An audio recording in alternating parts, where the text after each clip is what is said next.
Hello and welcome to another Drive-In Double Feature. I'm Ryan. I'm Nathan.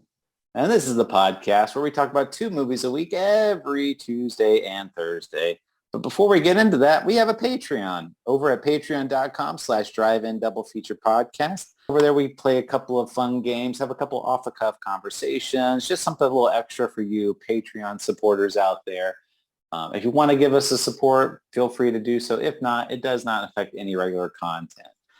But today, we're going to be talking about 1982's Q, The Winged Serpent, directed by Larry Cohen. First time covering Larry Cohen. It took us a little bit, huh? He is like a very prolific, he makes like B movies. He's made movies like, The Stuff.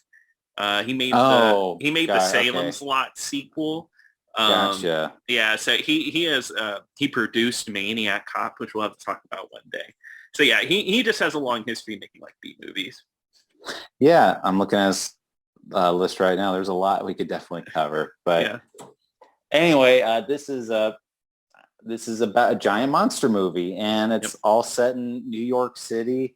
And this movie kicks off almost immediately. You see the monster pretty clearly right away almost. Yeah, and one of the funniest like opening scenes in one of these movies, I guess just odd because it has nothing to do with the rest of the movie, of this window washer watching this woman working, and he's like, "Oh, I love you, baby. I know you love me." And she's like, "Oh, he's such a creep," talking on the phone. And then he gets his head eaten, just completely off. Yeah, like you don't see what happened. She just all of a sudden, like the frame comes back and is like headless body just bumping the window, and she just like And, it gets you so settled into this movie.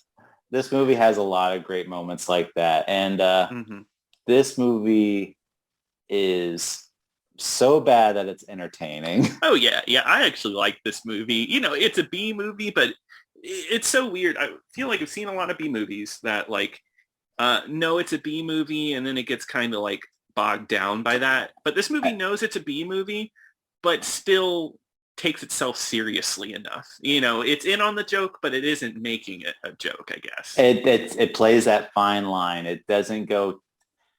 It's not trying to make a joke, but it's not trying to be too serious either. Yeah, and I think that's what I really appreciate about this. I get why. I mean, I don't think this movie was a big hit when it came out, but it's definitely a movie that stayed around. So the legend goes is that Larry Cohen was actually hired to direct another big budget movie called I, Jury, and he got fired from that one. But he actually wrote the screenplay to that movie, but he got fired as the director. And he's like, all right, I'm going to go make my own movie. And he was able to get the money put together for this one really quickly and start shooting. And this movie only made $200,000 at the box office. Yeah. Luckily, it only cost $1 million to make. So not a big loss, but a loss nonetheless. Yeah, it still sucks. But there's some really notable people in this movie just like popping up. Yeah. Freaking David Carradine. You got Richard Roundtree Shaft himself. Yeah, Shaft shows up.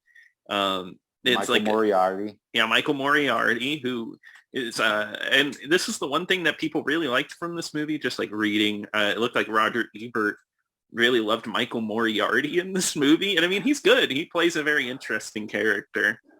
I'm torn by that because he gives a memorable performance, but like as I was reading articles, I was like, what is the critic consensus at this time? And like there were some people like, this is an Oscar-worthy performance. I'm like, what? Like, I don't know about that. And I'm like, because this guy, he's so over the top, but he's got so many great lines in here, and he's great as a character. I don't think he's doing a great acting job, but I think he's definitely giving it his all, though. Yeah, I think what I like is the character, because we have a main character here who's kind of an a-hole, right? He's like a criminal. He's a petty criminal. He's also a jazz musician, which I guess Michael Moriarty is in real life. But yeah, I guess none of the jazz jobs work, so he becomes a bank robber. and he ends up walking out all of his bank robber friends. But he's such a he's an eccentric character, I will say that. He's got so many quirks to him, and Mm-hmm. he comes home. So he tries to rob the bank, and it's like this big failed bank robbery attempt, because we've seen the monster. We know the monster exists at this point, but Mm-hmm. and after this botched bank robbery job happened, he goes up to the Chrysler building, and he notices where the nest is, and he knows, like, oh, there's something strange up here. And so he's seen a bunch of stuff. Like, he's been hit by a car. He's lost all of his money. He's like found like this giant egg looking thing. And he's just like, huh? Like, and he goes back to his apartment, and he immediately is like asking his girlfriend for like a beer. Like, give me a beer already. Yeah. And then she's like, all right, just don't hit me this time. I'm like, oh my God. Like, Yeah. This character, his girlfriend, is such an odd character, because I mean, later he gets, there's a lot that happens, but there's just a funny moment where she's just like, I liked you better when you were a petty criminal. And it's like, what? Like, why? Really? That's your stance? It's like, I liked you better when you were bad? Yeah, there's so many little moments like that are just perfect. And he's not the only one. David Carradine is just exceptional in this movie. God, David Carradine sucks, but I love him so much. He is something else. I don't even know how to explain it. He clearly couldn't give less of a crap about this movie. Like, Yeah. he knows that this is going to be a piece of crap like movie. Mm-hmm. And he is just like, I am just going to ham this up as much as I can. And, but I'm going to act like I don't care too at the same time. Yeah. And his character is so interesting, because he makes such crazy jumps to conclusions or weird statements as well. Because at the beginning of the movie, the guy gets his head popped up, and Richard Roundtree and David Carradine are talking, and David's just like, well, maybe his head just popped off, It's just like, what are you going on about? But I guess getting into it, the monster that's in New York is the Q, Quetzalcoatl, I believe is how you say it. I'm trying to say it like David Carradine, who's like, I don't even know how to pronounce cocktail or something. I don't know. Well, I'm glad you took the reins of saying that, because I wasn't about to. I was just going to call him Q. Yeah, Q for short. There's a reason. If that was the name of the movie, I don't think anybody would have seen this. But yeah, I guess it's just even less people would have saw it. I know, but I guess it's just an Aztec thing, and David Carradine hops on this so fast. Like, he's just like, oh yeah, no, somebody's sacrificing people, and it's a giant flying monster, and he does not let go of that theory. Well, not only is there a giant monster in the city, but there's a serial killer on the loose, like, yeah, doing human sacrifices to Q. Like, yes. They walk into a hotel room, and they see a flayed body. They see a body that was just skinned. And yeah, and they show in scenes before that of somebody getting skinned, and I actually think this effect is pretty interesting, where like the dude's peeling the skin off. It looks gross. It's great, but yeah. And it just, I'm like, they just throw all this like shit at the wall, and they're just like, let's just see what's gonna happen. And it's like, yeah. And like they immediately go into like, oh, let me go research the museum and research human sacrifices. Yeah, for whatever reason. And it's crazy. He's exactly right. The two things are connected, but everybody around him's like, what are you doing? No, why would the serial killer and the giant winged monster be connected? But it all comes together. Richard Roundtree is not having any of it too. He's just like, that's complete BS. Like, I do not accept that at all. Yeah, he does a good job. He kind of does he does a lot. He's like, just plays the cop that just doesn't want to play around or anything. He's the bad cop, like the good cop, bad cop scenario. Mm-hmm. And what about the mime cop that pops up towards the end? Oh wow, that is something. Like, the fact that they have a cop that's just like in mime attire for like half the chase scenes in this movie is crazy. It's so bizarre. It really is, like you said. They just like did so many things. Like, all right, well, let's just do it. This is what we're doing today. One great scene that I loved a lot is so Michael Moriarty's character, the guys that he was doing the bank robbery with, they finally catch up to him and find him. And they're like, "You're going to give us that money back that you took from us." And Michael Moriarty's like, "I don't have it." And they're like, "Okay, well, we're going to kill you then." And so he's like, "All right, I'll show you where it is." And he takes him up to the nest where the Q is. And then Q shows up and eats the mobsters. It's such a great moment because like Michael Moriarty is just acting so he's like, "Yeah, eat him, crunch him, like get him." Yeah, no, I think it's great how devious it is.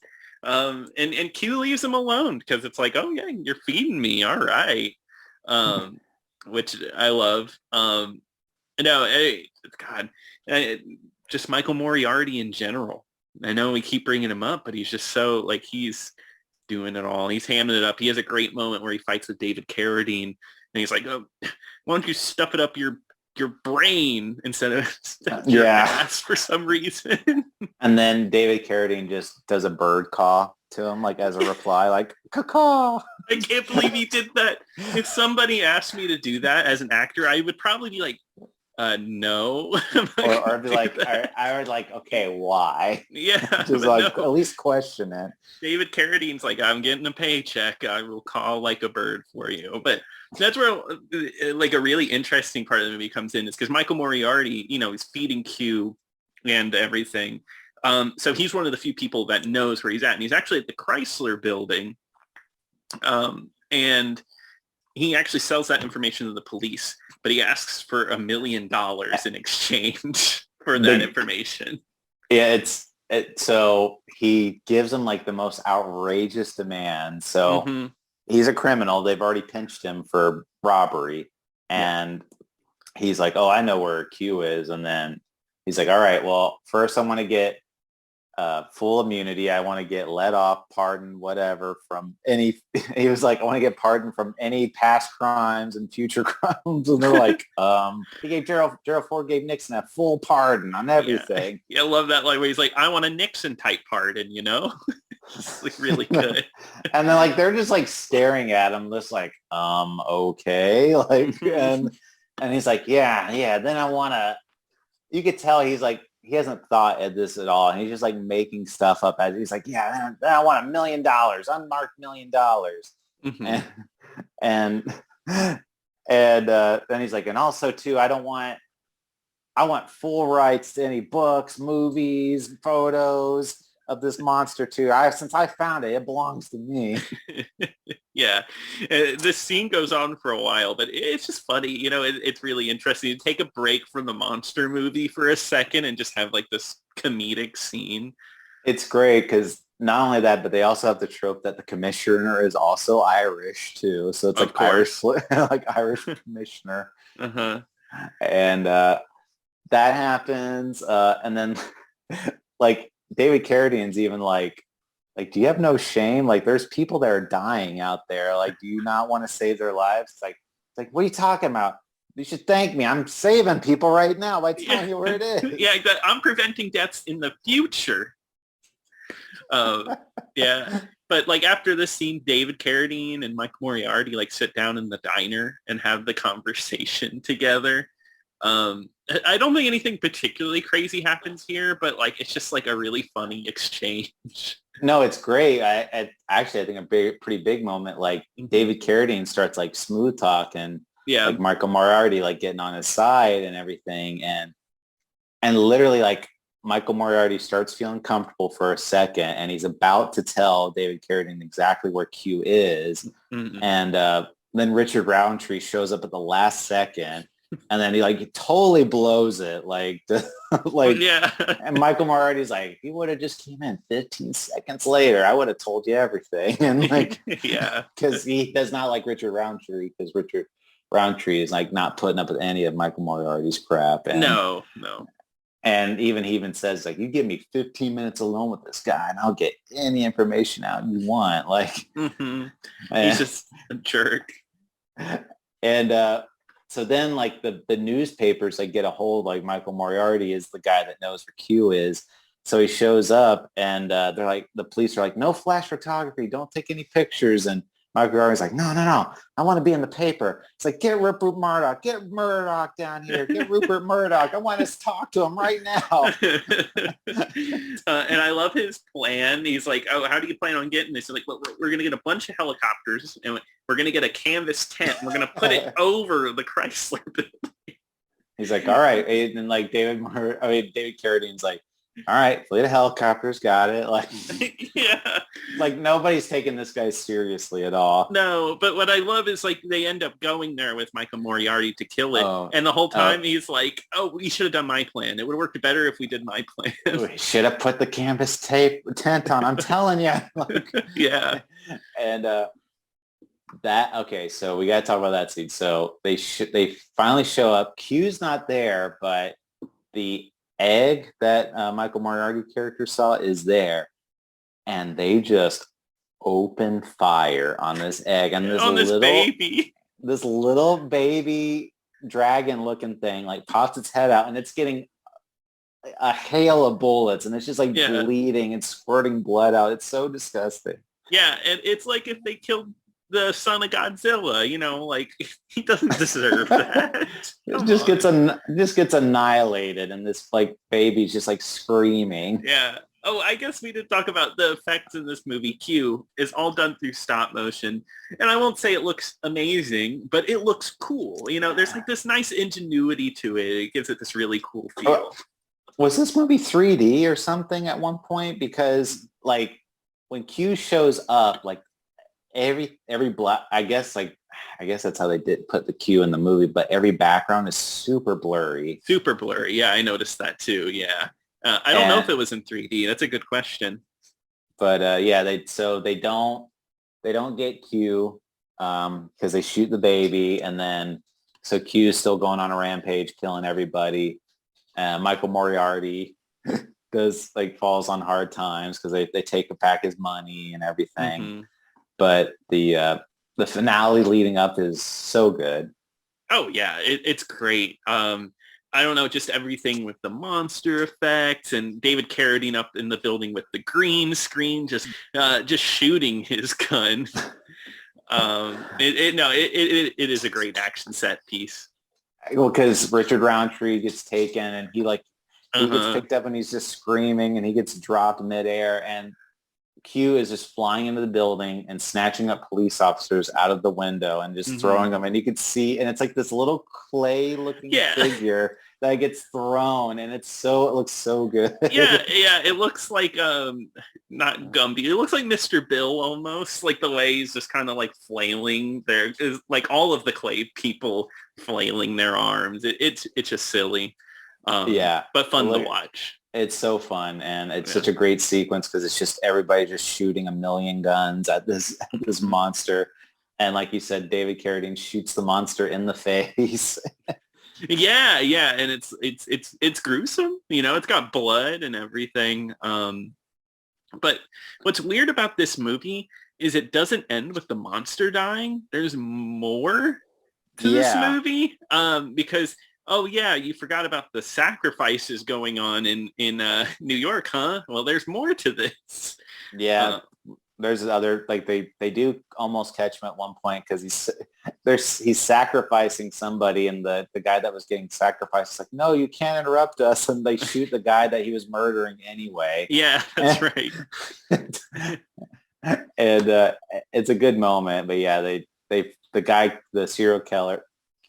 Comes up to Michael Moriarty and he's about to kill him, and it takes like 7 or 8 bullets, I think, to like kill this guy, like headshots too, not body shots. Silly. Like the guy literally gets shot in the head like 3 or 4 times. And he does not die. People will make the joke about slasher movies having the killer come back after being like killed. This movie like doubles down. It does it more than any slasher movie I've seen. Like that guy rises from death multiple times, like from the bed, and keeps getting up. And it's like, what are they doing? Well, like I said, I could understand it if it was the guy got hit in the torso or whatever. But like I said, it's like gets shot in the head, the first Yeah. shot, and it's just like headshot, and he just doesn't die. Yeah, it's so silly. Um, Such a great moment though, and so there's a guy murdered in there, and Michael Moriarty's just like, yeah, you know what? I'm going to give up this crime thing. I'm going to go become a piano player. And they're just like, all right, see you later. Yeah, right. Like, okay, your sins are forgiven. And David Carradine, like, because this happens in a hotel room, just like, he's like, all right, so much for Q, and just puts the do not disturb sign where a dead body is. Like, Yeah. like, come on, like they don't call the police or nothing. Just leave the guy that they just blew away, and just like leave his dead body there. Yeah, I know. It's so silly. And that's why this movie is really good. That's why I think this is a camp classic. I think it's just a fun movie, and it just, it knows it's silly, and it's a good time. It's great. I enjoyed it immensely just by myself. It's such a fun time. And if you like silly, don't go in there taking it too serious, because it's definitely not that type of movie. I don't think the movie itself even takes itself seriously at some points. And I think they know exactly what they're making. And it has so many great moments, just like so many character actors that like you've never seen them before. Yeah, exactly. Really quickly, there is an ending where there is a second egg and the monster pops out. That's the end of the movie. Is like a jump, like, oh, could be a sequel. So I'm still waiting. I know. When's R coming out? Yeah, or a prequel. It could be a prequel. Could be P. Yeah. Wow. I don't know. Maybe we shouldn't make P. What if they went all the way back to A? Oh, A. Hey, that's good. What's crazy is this came out October 8th, so we're like pretty close to its 40th anniversary. So we just passed it. Damn. Yeah, we just passed its 40th anniversary, and it's so weird how many times we do that unintentionally. But I know. But yeah, I recommend you check this one out. It's a fun time. It's super short. I think you'll enjoy it. Oh yeah, it doesn't overstay its welcome. It doesn't, like I said, there's not really there's a lot of action in there. I mean, we're just barely describing some of the monster scenes. There's several monster scenes where it's like for instance, like, oh, okay, one funny scene I got to mention is this guy is like they're on a rooftop swimming pool, and it's like this guy and a bunch of girls, and he's just like bored watching a girl do push-ups, and he's like, did you really bring me up here to watch you do push-ups? Like, this girl this girl like made this guy come up here just to watch him do push-ups. Like, oh, okay, all right, I guess that's what we're doing. Like, yeah, like, okay, I guess that's fine. Or like the part where the guy's spying on the woman on the other rooftop, and of course she's topless. It's a B movie. It's going to be like that. And then the monster just comes through and bites the lady's head off, just, tanning on the roof. And the guy's just like, huh? Like, yeah, that's another thing. We could talk about this movie for a while, but I don't know how it took so long for anybody in New York to find out about this monster, because there's a huge giant flying monster in one of the most populated cities in like the world. It's not a small monster either. And it's he's flying about the height of all the buildings that are there. So, I mean, in theory, you should be, even on street level, you should be able to see a giant freaking monster in the air. Flying, because it's not a small monster. I mean, David Carradine is smaller than its head, so it's like you would think they would be able to see this thing. Yeah, exactly. I don't know, but I mean, you don't need to ask questions like that during this movie. It's not a movie meant to be, I guess, dug into, analyzed. Well, I definitely dug it, that's for sure. Yeah, I totally agree. But I think that's it for Q, but it gave us a lot, and we appreciate it. But Nathan, what are we going to be talking about next week? All right. So next week, we're going to be talking about an American comedy classic. We're talking about Heartbeats. So, and I think that just, that's a big deal. Nothing else for you to say. People automatically know what that is. Yeah, exactly. Everybody knows what that is. A comedy movie starring Andy Kaufman, and it is on YouTube. The whole movie is on YouTube to watch. Yeah, watch it fast before it goes away. Yes.